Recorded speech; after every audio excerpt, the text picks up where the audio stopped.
Hey everyone, my name is Ryan Scannell and I'm an assistant professor of English at San Jose State University. Um, we are in day, like 7 of the coronavirus shutdown, and we were supposed to have later this week a CV workshop for professional development. But for reasons that I think are probably pretty clear to everybody, that does not look like it's going to happen. So what I figured I would do is spend a little time, put together a video, and give you some sense of what it was I was going to talk about in the workshop so that you can use that information if you're so inclined as you're trying to build a CV later, whether you're applying for graduate school or trying to get an academic job, or you just want to know what the heck this thing is. So you'll notice on the left of my screen, there's a basic rundown of the things that I'm going to talk about today. On the right of my screen, there is a copy of my current CV, and then there will be some other things that come through as well. So what I'll do is I'll talk a little bit about different parts that I think are important for you to have, and then I will make documents available through the Graduate Student Professional Development group so that if you want to look at them in more detail, you can. Which means if you don't get a chance to read every individual line, don't worry, you can always look at these later, or you can reach out to me. You'll see my email address is here. I'm sorry, that's not my email address. This is my email address. So you can always reach out to me if you'd like to, and I'll be happy to send you materials as well. I'm going to try and keep this relatively short because I know that after not very long, it gets kind of boring listening to somebody like me talk about this kind of stuff. But I might make subsequent videos if that seems necessary. So to start with, what is a CV? A CV is basically the same thing as an academic resume, but the genre differs slightly from what you might have in an ordinary resume. So for one, it's not limited in length. You'll notice down here, the current version of my CV is 23 pages long. The reason is that it's supposed to document your entire academic life, right? So it's not something that you just keep down to 2 pages and remove things as they get outdated. You leave sort of everything on there. There are some things that you might take off at some point.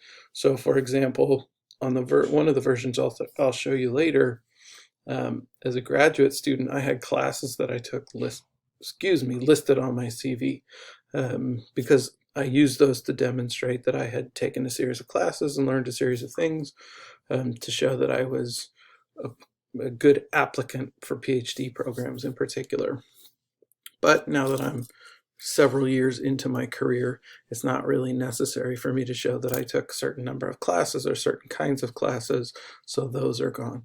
But by and large, most of the stuff on your CV stays as long as you're alive, and that's why they get so long. Mine is, like I said, is 23 pages. I had a professor, my PhD, whose was like, I don't know, 65 pages or something like that. And that was 10 years ago, 15 years ago. So I'm sure it is much longer than that now. I think last time I saw Noam Chomsky's, it was 130 or 150 pages or some ridiculous thing like that. So I know that that is daunting, but part of what I want to talk about today is you shouldn't let that daunt you. So just keep that in mind. Tuck it away. Keep it in mind. Another difference between a CV and a resume is that there's rarely descriptive text in a CV. So you don't have like an objective or statement of objectives. You generally don't have descriptions of your positions and the things that you did while you were in those positions. By and large, a CV is a conventional document, which means that people make sense of the things that are in your CV based on the relative conventions of those things. So you'll see here, for example, that I have full-time tenure track appointments listed on my CV. I don't have to describe what happens in an assistant professorship because most of the audiences for my CV know what an assistant professor does. I teach, I do research, I do service, I'm on committees, I'm on things like that. I don't need to go into excessive detail to explain those things because this is conventionally understood. There are some, again, exceptions. There are exceptions to basically everything. So you'll notice right underneath it, for example, that I'm assistant writing program administrator.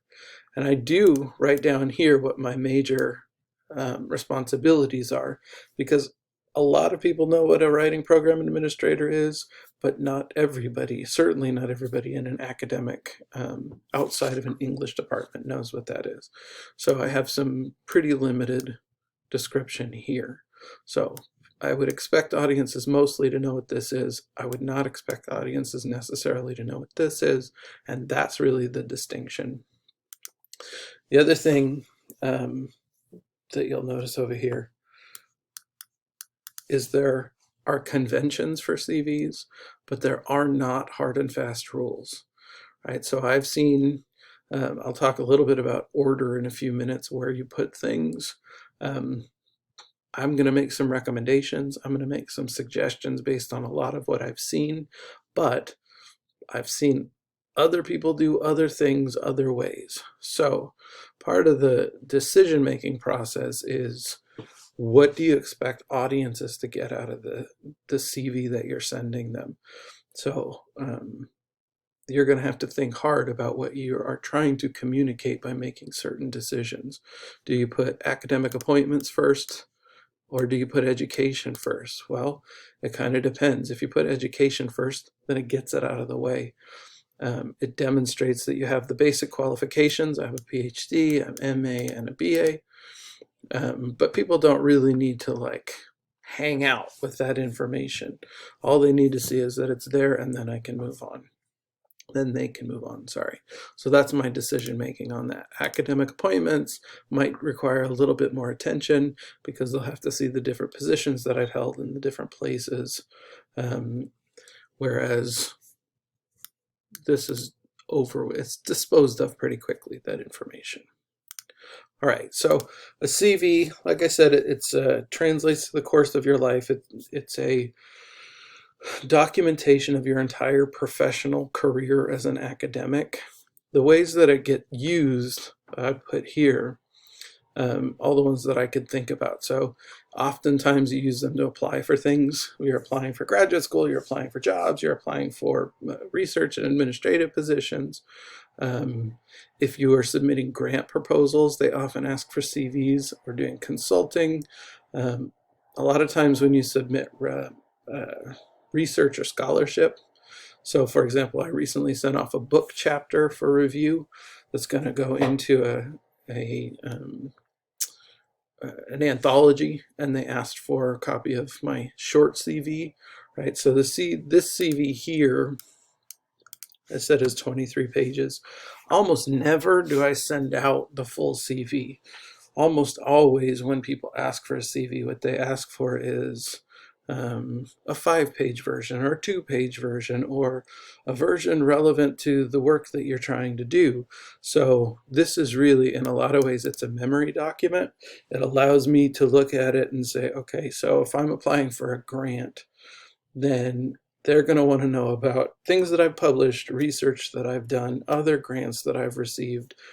Most of the time, they're not terribly interested, if I'm applying for a grant, in all the teaching I have done, or all the various classes that I've done.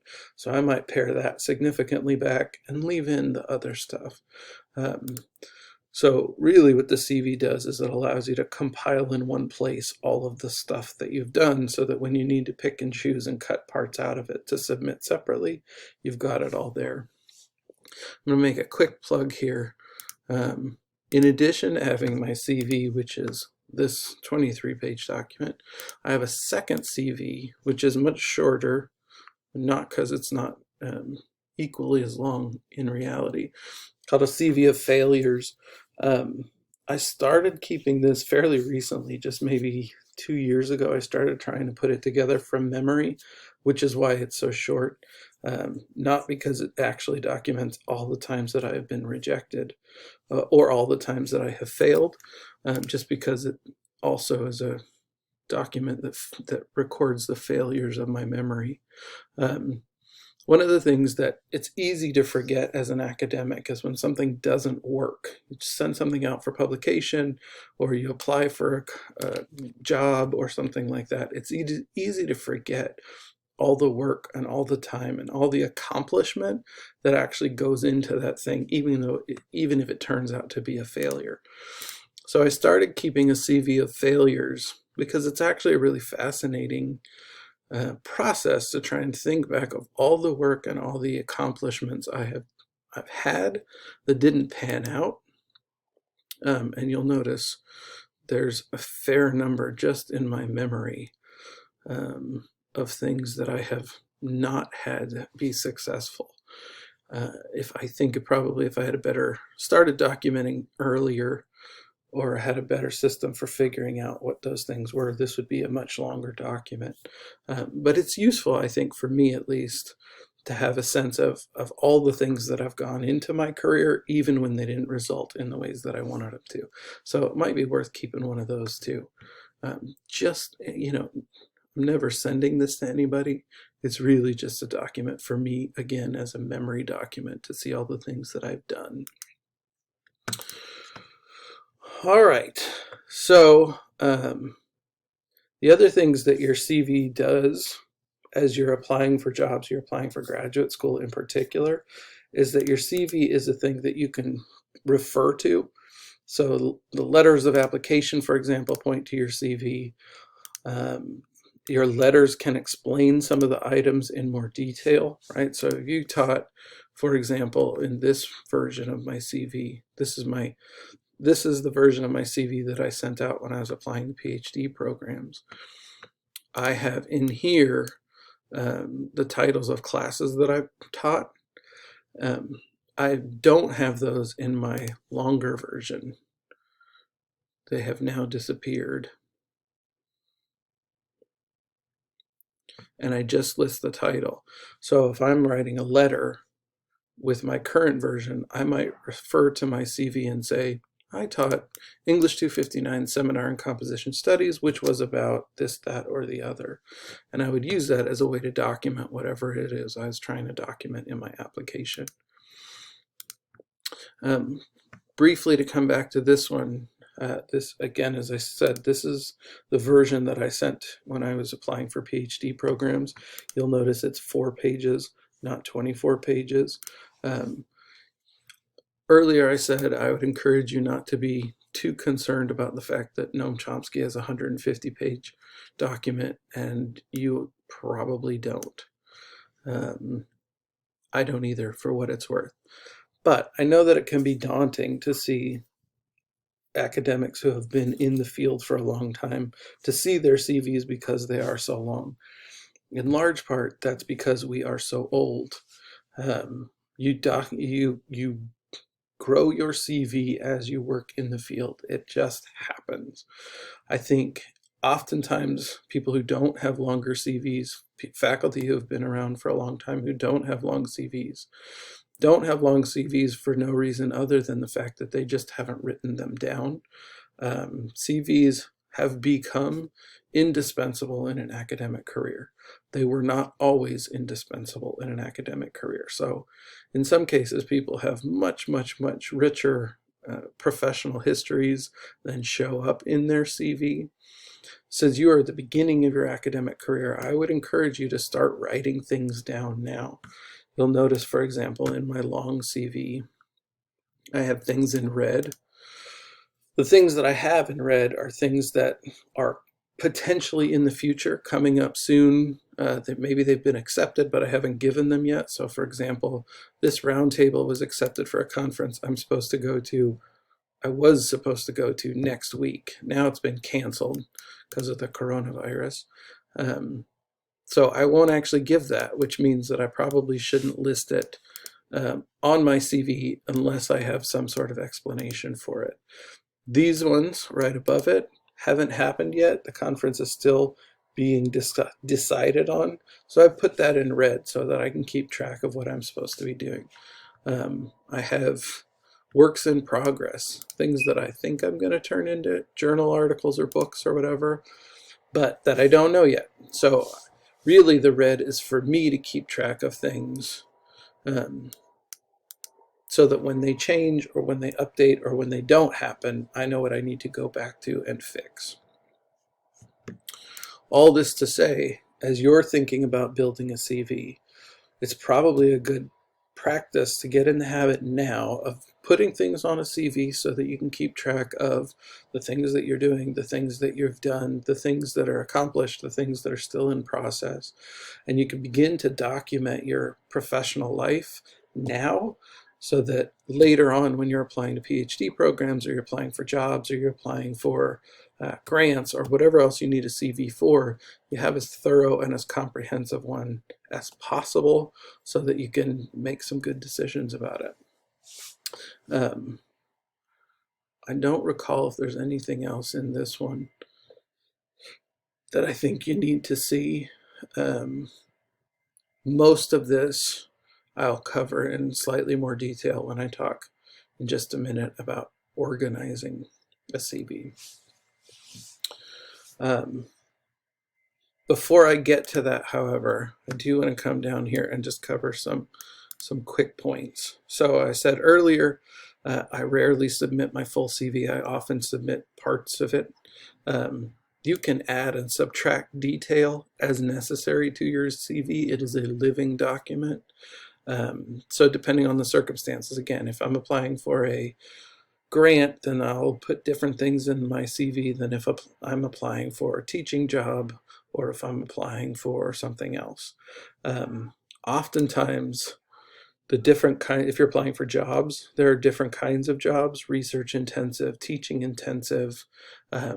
So in your CV, you might move things around, right? In this version of my CV, teaching experience comes first. But if I was applying specifically for a research job, then I might put research first, and then I would move teaching down here to where I've got publications.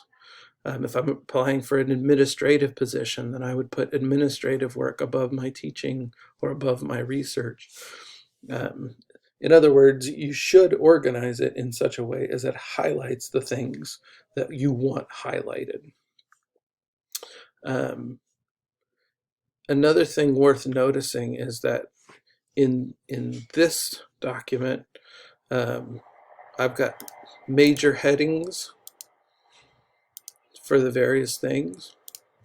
If you go to my more current one, I have major headings, and then I have subheadings, and in some cases I have sub-subheadings. I said earlier that there are conventions, there are no hard, fast rules. You can make up subcategories and categories that help to explain what it is that your job is, what it is that you've done. So I have publications, and I think it makes sense to break them down into various subsections in order for readers to make sense of what it is, the things that I have done. But over here, where I only had a few publications, I didn't really need subsections, right? I just needed a section. And I think it's fairly easy to make sense of what these various things are, or easy enough, I should say. Whereas it's much harder when I have lots of things. The same is true with teaching. I've now taught at 5 different institutions, and so I have subheadings to break down the different institutions. I have sub-subheadings to break down whether they're graduate classes or undergraduate classes, faculty seminars and curriculum development. So it's fine and useful and important to create headings and subheadings that reflect the work that you do. Make it readable for different audiences. Again, if you're sending it to a bunch of other academics, then you don't have to describe what your position as an assistant professor is. If you're sending it to non-academics, maybe you need to give some more definition, more explanation, more narrative description. So again, you should make this document reflect the goals that you're trying to accomplish. Do not make stuff up ever. Just ever. Don't make anything up. Shouldn't have to be said, but every year or two, there's some news story about somebody who invented a thesis, invented a degree, invented a book that they wrote in order to accomplish some goal. And it almost always ends poorly. So don't make anything up.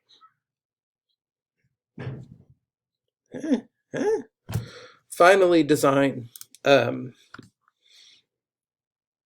There are lots of sort of best design practices in document design, most of which I'm not going to talk about today. In general, CVs tend to be relatively minimalist documents. You'll notice I don't have pictures. I don't have graphics. I don't have lots of things going on. However, what I do have is some bold. I do have different size fonts to indicate different things. I have lots of white space. These documents are really hard to read, and they're even harder to read if you've got everything bunched all together. And so if you want to be able to draw people's attention, readers' attention to certain things, it's useful to make use of your white space. I don't think you want too much. Part of this is a subjective guess about these things. I don't think you want a lot of over design, but it is useful to think about how it designed. What font are you going to use? You'll notice in this one I'm using Corbel. In this I have Times New Roman. Times New Roman is pretty common. Corbel is slightly less common. Actually, it's a lot less common. People use Calibri, people use Arial. Probably shouldn't use Comic Sans, for example, unless it's for a particular reason. So think carefully about what it is that you're intending to do. If you're going to have, if you have a lot of publications, you have any publications for that matter, pick a style of citation and stick with it. If you have, what else? If you're going to use bullet points, use them consistently, for example. So in these, what I use them for is to designate versions of these courses that I've taught. Right? And I try to use those as consistently as possible so that they look like I have made some decisions, careful decisions, rather than just that they are randomly done. So try and keep track of those design elements so that when you're getting ready to send your CV out to an audience, they can look at it and get a good sense of what it is they're looking for, what you're trying to accomplish. You can draw their attention to the things that you want to draw their attention to and not draw their attention to things that you don't want to. All right, so for the last few minutes here, I do want to talk about building a CV. This is equal parts straightforward and confusing. So I will try and be equal parts straightforward and confusing as I talk about it. For most academics, there are three traditional categories of evaluation: teaching, research, publications, scholarship, I might add. So this is the research that you do and the things that you publish, and then service. Almost all of our work, particularly as junior academics, gets categorized in one of these three categories. In some cases, you'll have administration as well, but rarely as a junior faculty member. So when you're building a CV, those three categories are also the three main categories you're going to want to focus on. You'll need to include your education and your positions. You'll want to include honors, memberships, and references, but the bulk of your CV is going to be in these three categories. As I said earlier, these might move around depending on what it is, what job you're applying for, what thing you're applying for, but in almost every case, all three of these things will be present. Some additional things that you might have might be teaching interests, research, thesis, dissertation, editorial positions.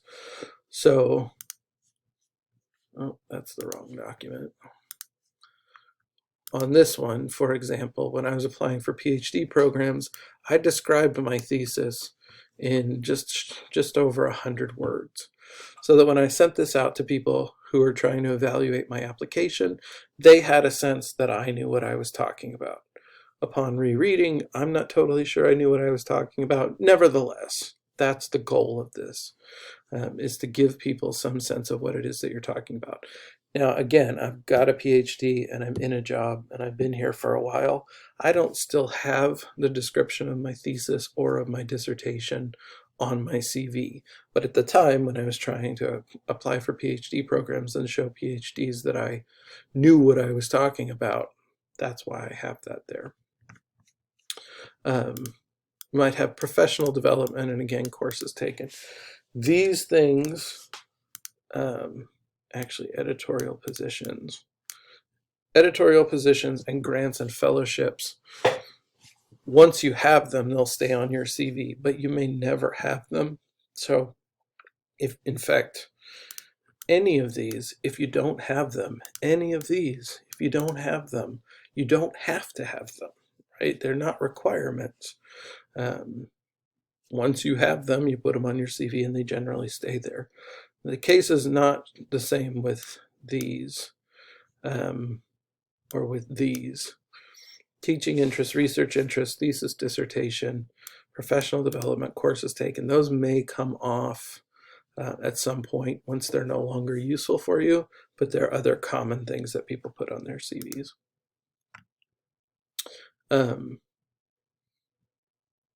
As I said earlier when I was referring to these, to my larger CV and comparing it to the one I sent for PhD programs, these may or may not have subheadings.